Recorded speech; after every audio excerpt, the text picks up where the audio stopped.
மச்சான் புளிப்பாண்டி நல்லா இருக்கியா? ஆனா நான் நல்லா இல்ல.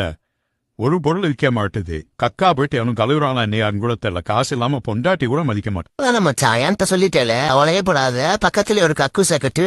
நம்ம மச்சான் புளிப்பாண்டி அங்க கலெக்ஷனுக்கு போடு. கலெக்ஷன் எப்படி பிச்சுக்கிட்டு வருதுன்னு மட்டும் கொஞ்சோண்டு பெனாயில கலக்குறோம், போறவனுக்கு கொடுக்குறோம். மச்சான் கலெக்ஷனை எகிர வைக்கிறோம்.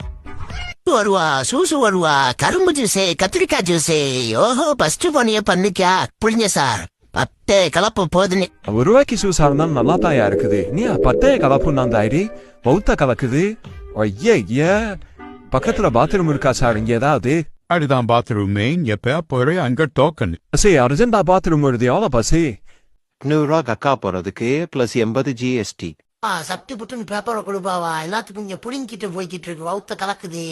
என்ன அநியாயத்துக்கு டபுள் காசு கேக்குறீங்க? 850 தான் கொடுத்துக்கிட்டு இருந்துச்சு. இப்ப அன்லிமிட்டட் பாவா, எத்தனை தட்டி வேணாலும் போய்க்கலாம்.